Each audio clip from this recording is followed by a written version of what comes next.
Hello লালবাদরের দেশ, কি খবর সবার? আজকে 15ই আগস্ট, জাতীয় শোক দিবস। দেখলাম বয়কট ইন্ডিয়া বলে তোমরা 25 নম্বরের সামনে ইন্ডিয়ান গান বাজে, হিন্দি গান বাজে নাচানাচি করতেছো এবং বলতেছো এই বাংলায় মুজিবের ঠাঁই নাই। তাহলে 25 নম্বরের সামনে তোমরা আজকে কি করতে গেছো? মানে কেন গেছো? একটা বাড়ি পোড়াইলা, ভাঙলা, 1 বছরের মধ্যে ভেঙে চুরে একাকার করে, তারপরে সেই বাড়িটা পাহারাই দিয়ে যাচ্ছ। এত ভয় তোমাদের যে লোকটা 50 বছর আগে খুন হয়ে গেছে ফুল ফ্যামিলি সহ, সেই লোকটার এখন এত ভয় লাগে? মানে চিল্লাফাল্লা করেও তাকে কোনোভাবে মুছতে পারতেছো না, সেটা কি বুঝতে পারছো? আজকে যারা ফেসবুকে নিজের থেকে শোক জানাইছে তারা তো আছেই, আর কিছু আছে পিয়ার প্রেসারে।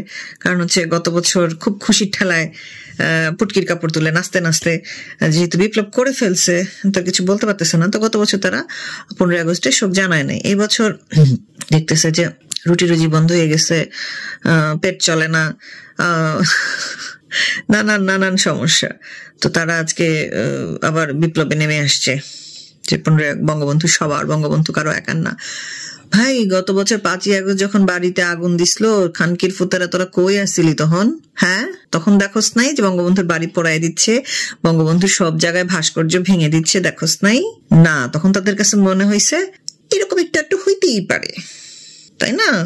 এইবার 1 বছরের মধ্যে যখন দেখছে যে সব গো আমার শেষ, এখন এসে তাদের মনে হচ্ছে যে না, আমাদের আসলে বলা উচিত বা হোয়াট এভার, তারা এইবার এসে মুখ খুলতেছে। এবং মজার ব্যাপার কি শোনেন, গত বছর যারা আনন্দ উল্লাস করে পোস্ট দিচ্ছে 15ই আগস্টে, এই বছর তারাও শোক জানাচ্ছে। আমি এটা দেখে খুবই আশ্চর্যান্বিত হয়ে গেছি।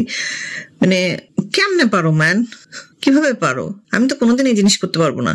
যারা পছন্দ করি না, কয়দিন আগে তাকে নিয়ে পোস্ট দিব, এরপর কয়দিন পর আবার তাকে পছন্দ করি লিখে পোস্ট দিব, এটা কিভাবে সম্ভব?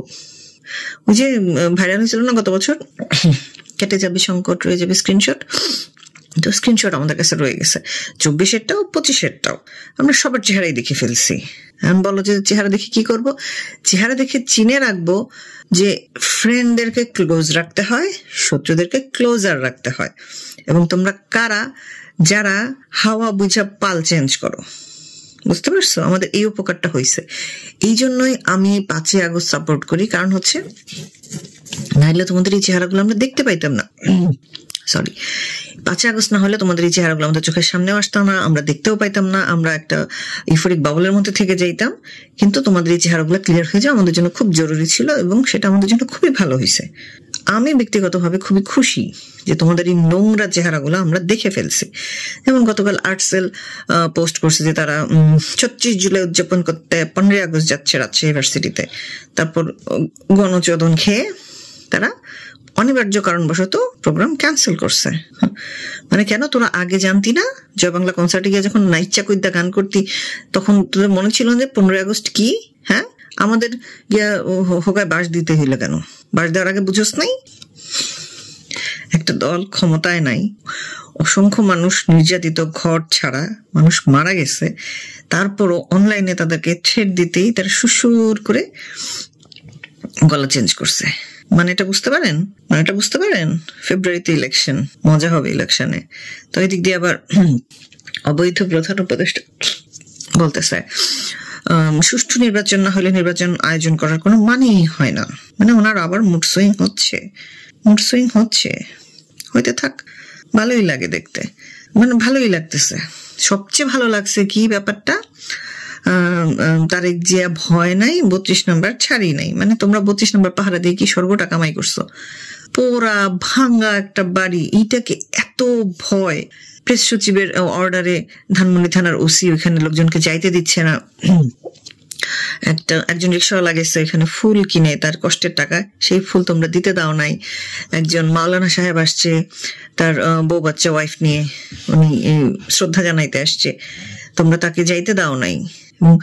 এই জিনিসটা যে তোমরা কি বড় ব্লান্ডার করছো, যদি নিজেদের মধ্যে এইখানে যদি একটুখানি মাল পানি থাকতো তাহলে বুঝতে পারতাম যে আজকে সারা দিন বঙ্গবন্ধুকে ঠেকাইতে গিয়ে তোমরা তার এত ফুটেজ দিছো, মানে আমাদের আর কিছু তেমন কিছু করাই লাগতেছে না। ইন্টারন্যাশনাল মিডিয়া সারা পৃথিবী দেখে ফেলছে তোমরা কিভাবে বঙ্গবন্ধুকে ঠেকানোর চেষ্টার মানে একদম মানে কাপড় খুলে নামছো। কোনো লাভ হয়েছে? কোনো লাভ হয় নাই, কিচ্ছু লাভ হয় নাই। হাওয়া বদল বলো, যাই বলো, whatever you can say, মানুষ আজকে যাই বলো, মানুষ আজকে খুশি মনে বঙ্গবন্ধুর প্রতি শোক জানাইছে। এটাই অর্জন, বোঝা গেছে? এইটাই অর্জন। এই যে তোমরা 1 বছরের মধ্যে যে তোমরা রিলেভেন্স হারায় ফেলছো, তোমরা কি সেটা বুঝতে পারছো? তোমরা সেটা বুঝতেছো না। তোমরা কাজ করতে করতে রাত ভোর করে ফেলে নীলা মার্কেট যাও হাঁস খাইতে, নীলা মার্কেটে না পেলে পাশের ওয়েস্টিনে হাঁস খাইতে যাও। তোমাদের দৌড় ওইটুকুই, বুঝতে পারছো? ছোট লোকের ঘর থেকে উঠে আসছো তো, এই জন্য হুট করে কোম্পানির থেকে বেশি পানি পেরে তাল পাইতেছো না।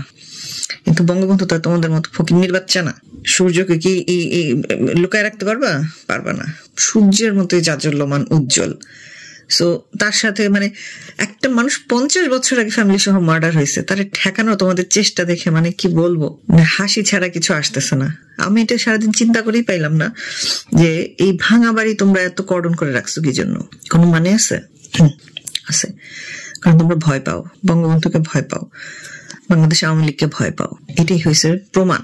আর কিচ্ছু আমাদের প্রমাণ করতে হবে না, আমাদের জোর করে কিছু প্রমাণ করার নেই, তোমরা নিজেরাই প্রমাণ করে দিচ্ছ। ঠিক আছে না ব্যাপারটা? কিন্তু কিংস পার্টি কয়দিন ধরে একটু লাইমলাইটে নাই, এই জিনিসটা আসলে ঠিক বুঝতে পারতেছি না। এটা যদি কেউ একটু বুঝাই দিতেন ভালো হইতো, একটু শান্তি পাইতাম।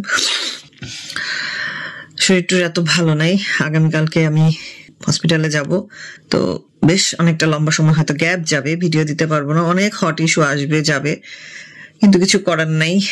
First is first. আজকে শোক দিবসে আমার কাছে মনে হইলো যে শোক দিবসে কাউকে জোর করতে হয় নাই, জনগণ স্বতঃস্ফূর্ত ভাবে সোশ্যাল মিডিয়া ফ্লাডেড করে দিছে।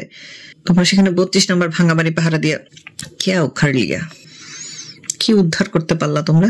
কিছুই না। আজকের দিনে তোমাদের এই 24-এর অর্জন হচ্ছে একটা বড় রসগোল্লা, বিশাল বড় একটা rasgulla. And the thing is, Tarique Zia, আমরাও মনে রাখলাম, সময়ে সুদে আসলে সব ফেরত দেব, কিচ্ছু হিসাব বাকি রাখা হবে না।